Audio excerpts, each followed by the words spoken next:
I'm going to give you this. As I'm going through the presentation, you're going to think of some more people that you're going to want to write down. Now, to get started, to get all the free goodies and everything that you want, we want to visit with at least 4. And so what we like to say is if you can come up with 10 or 12, there's going to be no problem getting 4 to say yes. So as I'm going through here, you're going to probably think of some other people, so I'll give that to you, okay? And like I said, Cindy, everything I'm going to show you today you can get for free. So as I'm going through this, here's what I want you to ask yourself. Could I do what he's doing? All right, and if so, we've got an awesome program where you can get all your money back on your rainbow.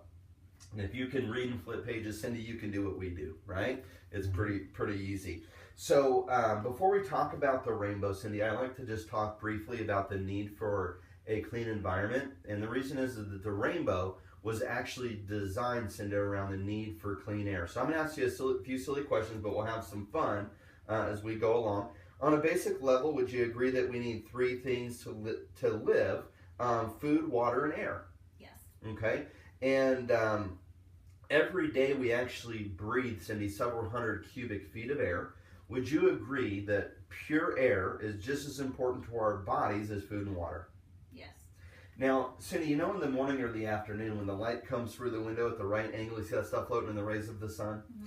Well, I brought along a little portable sunshine with me here today.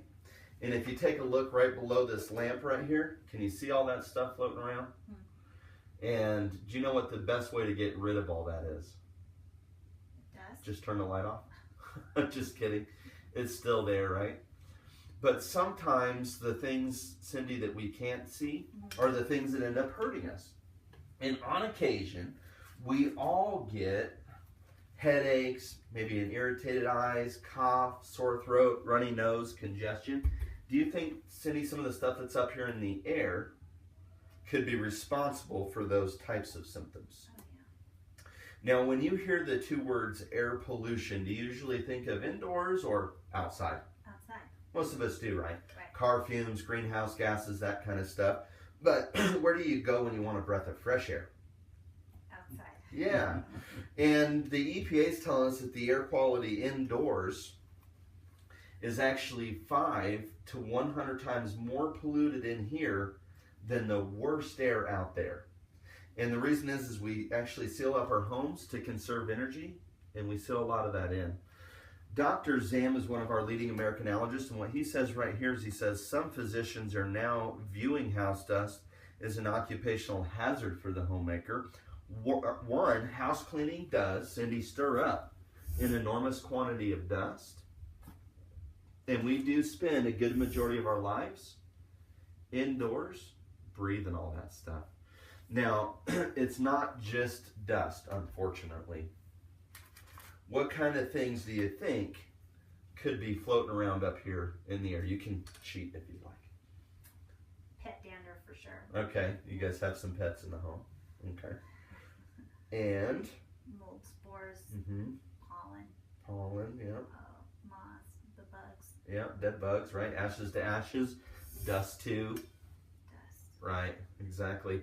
And I like to bring, Cindy, a little awareness to the things from the interior of our home.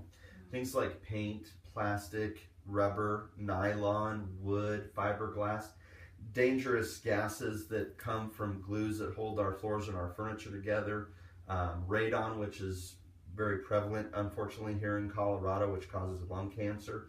To the more common things we think about, like dead skin and hair follicles and dander and that kind of stuff. Have you ever, though, seen one of these little guys before? No. No? No. Well, that is a dust mite. And I don't know how much you know about them, but they're very tiny, okay? And they like to live in our carpets, our furnishings, but do you know where their main place of residence might be? On beds. Exactly. See, you'd be good at this. Like I said, we're hiring. We're looking for good people, and you'd be awesome at this. So the reason that these little critters like to live inside of our mattresses is because it provides the best conditions of warmth, humidity, and food. Cindy, your dead skin is what these little guys like to eat for their growth. Now, you're not allergic to the dust mite, unfortunately. Any idea what you might be allergic to? No. Their fecal matter. Oh, that's gross. And these little guys go to the bathroom about 20 times a day. They produce 8 to 10 times their weight in fecal matter every day. And that's what we're actually breathing in. And that's what's been known to cause asthma in young children. In fact, 1 in 9 kids will develop asthma because of these little critters. Now, do you think something this ugly could be healthy to breathe? No. No. So if we could get rid of those, would that be okay with you? Oh, yeah. Awesome. Now, where else does this stuff come from? Of course, pollutants are, Cindy, blown in through open doors and open windows. Okay. Germs from sick friends like Phil that comes over to your house. Hey. Just kidding. Just kidding, Phil. Okay.